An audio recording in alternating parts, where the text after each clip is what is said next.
I summon 100 zombies and 5 wraiths to act as their generals. I then send them into the dungeon to clear it out for us. We could just sit here and have some tea and biscuits while they do that. Well, I can wild shape infinite times a day, so I have an infinite hit point pool. Since nothing can kill me, I just clear out the kobold warrens and go collect our reward. I cast Wish. I wish for the big bad that we're about to fight to just be defeated already. That way we don't actually have to fight him. I use Divine Intervention and ask my deity to clear out the entire dungeon of foes. I'm level 20, so it always works, and I can use it once a week. Then I go join the Necromancer for tea and biscuits. Okay guys, you just defeated the next 4 dungeons I had planned in the space of a few minutes. I don't really have anything else planned. You wanna play Munchkins or something?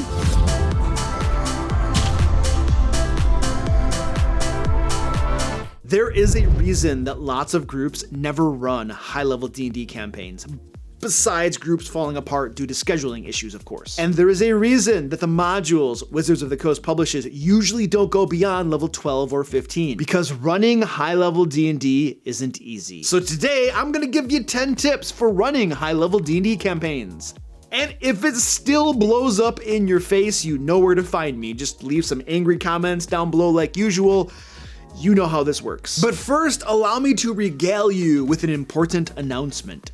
This January 2022, I'll be launching a new Kickstarter, Layers and Legends. It will consist of 2 hardcover books. The first, called Layers and Legends, I know, I'm clever, will contain over 24 5th edition adventures spanning levels 1 to 20 and a horde of new creatures and monsters to use in your games. The second book, Loot and Lore, will contain a couple hundred pages full of new magic items, puzzles, traps, random tables, villains, NPCs, factions, encounters, adventure ideas, and other goodies dungeon masters can use in their games. Everything in both hardcovers will be 5th edition compatible, and maps designed for use on virtual tabletops will be included for all the adventures and encounters. There is a link below to the Kickstarter page so you can follow it and get notified when it goes live. Number 1, the stakes must be high. If in the high levels of your campaign, your players are still fighting lowly kobolds and goblins and orcs and similar insects, something might be wrong. By tier 3 and 4 of gameplay,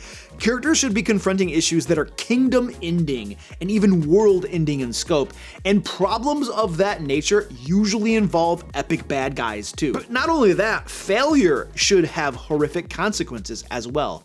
Even if the party doesn't die, because killing high-level characters is almost impossible, they should still be able to fail their missions. Death shouldn't be the only failure state, and if they do fail, it should be horrific. The entire city of Waterdeep should be wiped out, the sun blotted out forever, and denizens of the Underdark, including evil drow, surge forth to conquer the surface. You know, bad stuff. Furthermore, if high-level characters ignore plot hooks and screw around in town, the same horrible things happen. Oh, you didn't want to help with that Mind Flayer invasion? Well, there were no other crazy powerful adventurers who could do it, so now the entire Sword Coast has been turned into thralls of the Mind Flayers.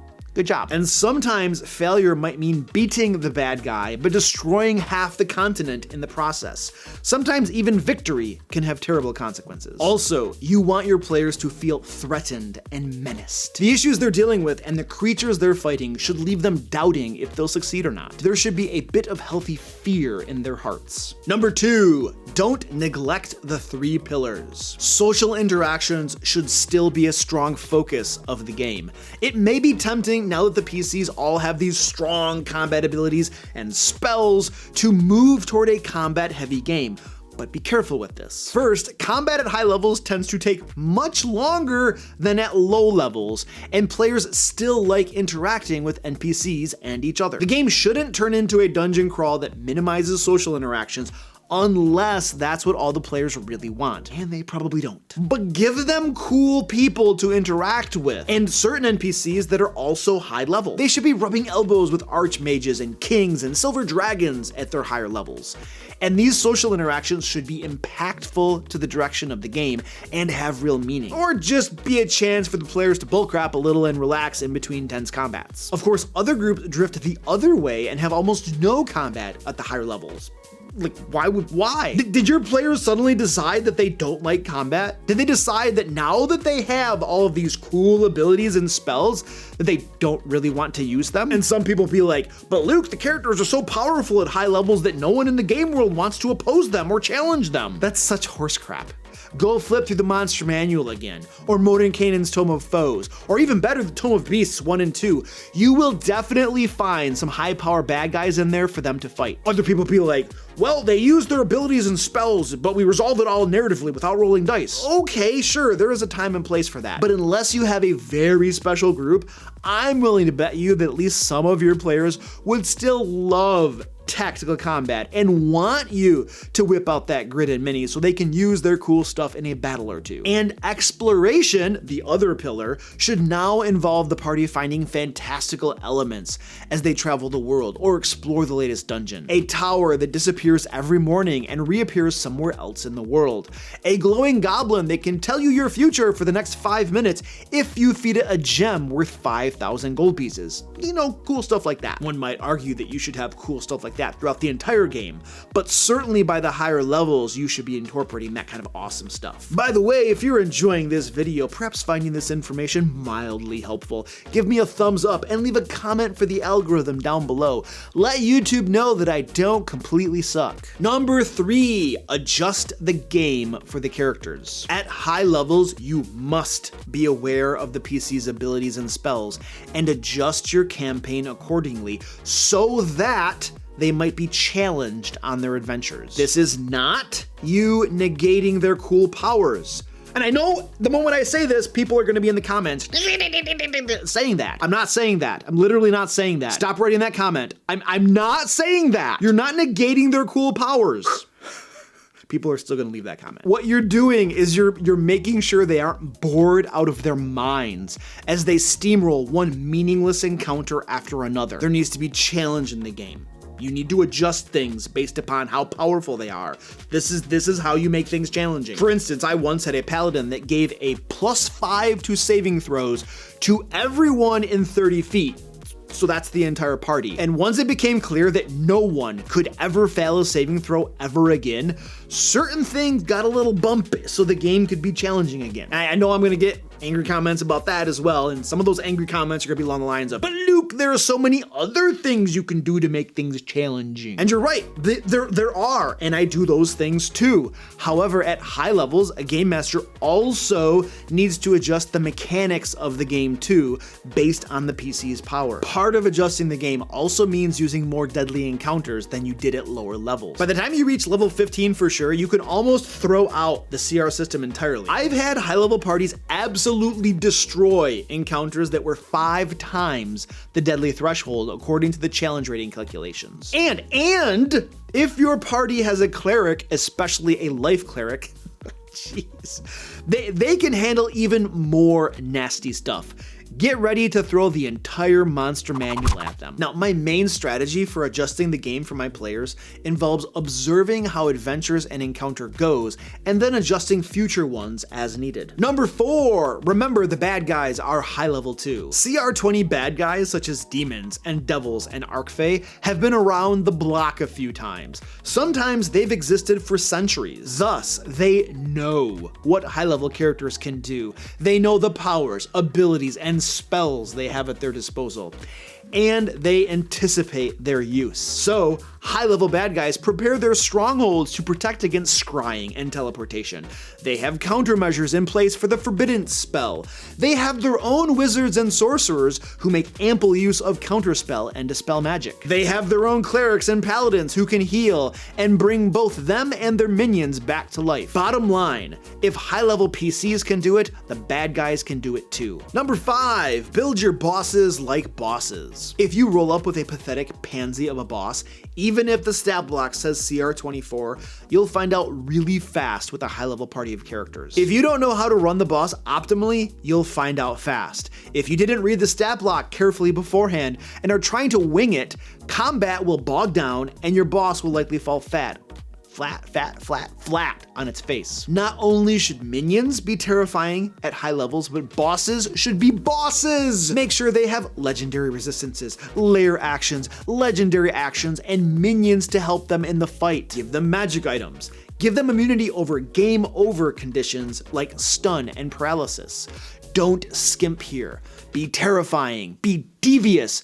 Be a dungeon master. By the way, some time ago I made 2 videos about how to make the perfect boss fight, and part 2 especially deals with high-level bosses. Number 6, high-level adventurers have a reputation that precedes them. By the time your players' characters reach higher levels, they'll have been doing lots of things in the game world, overcoming enemies, righting wrongs all across the kingdom, impressing various rulers, mingling with nobles at galas and festivals, and their reputation and tales of their mighty deeds will spread across the local area and even across the game world. They are mighty heroes. Most people will have heard of them and their exploits, and that includes the bad guys. So your bad guys will have heard about the heroes, and they'll know what some of their abilities are, which means if your bad guys aren't complete idiots, they'll begin preparing to do battle with the heroes, because there's a good chance they'll come poking their noses where they don't belong. Does the wizard love fireball, animate objects, firestorm? The bad guys will stock up on potions of fire resistance and dispel magic scrolls. Does the paladin sorcerer wear heavy armor, use the shield spell, and have a cloak of displacement? Cool! Bad guys will use area of effects on him, grapple him, push him down deep holes prepared just for him, or just mostly ignore him, since they can't hit him anyway, and focus fire on other characters. Furthermore, villains might take the initiative and send hit squads after the characters before they can start meddling with their business. Number 7, low-level mooks are still good. So we're talking about making the game more challenging, adjusting for character powers, and making nightmarish bosses. But low-level, trivial mooks that the party can steamroll and mop up with ease are still good to have. This does 2 things. First, it enforces verisimilitude. Just as your players ran into high-level creatures from time to time when they were low-level, they will also run into low-level creatures when they are high-level. Second, it makes your players feel powerful and awesome when they lay into an entire tribe of goblins, and with ease send them fleeing into the far corners of the Underdark.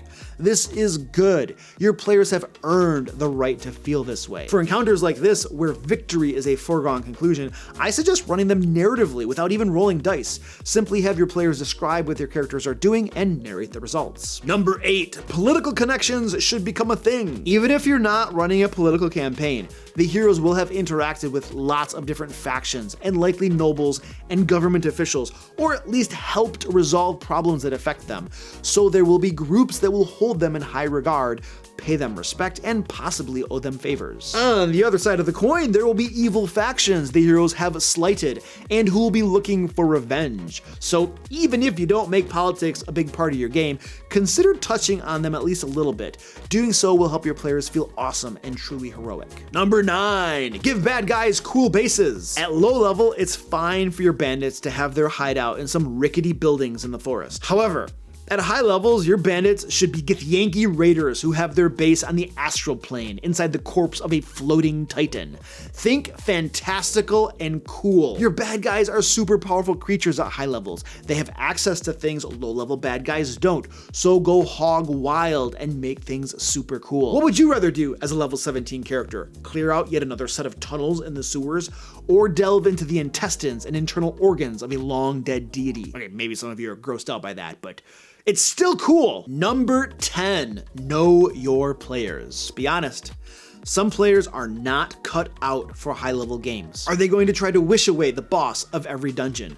Are they going to use rule lawyering and loopholes to have 5 T-Rexes every encounter? Or figure out a way to have 100 zombie summons every day? Or use forbiddance to clear out every level of every dungeon that they come upon? Now, maybe games like that are fun for you, I don't know. But they wouldn't be fun for me, and they wouldn't be fun for players who actually want to play the game instead of theorizing about ways to break the game. So if your players aren't mature enough to realize that some uses of their powers actually make the game less fun for others at the game table and cannot responsibly restrain themselves, it might be time to roll up level 1 characters again. Click on the screen now to binge another fine DM Lair video, or to become a DM Lair patron and get an issue of Lair magazine every month. And until next time, eat bacon! That's right, eat bacon. It's good.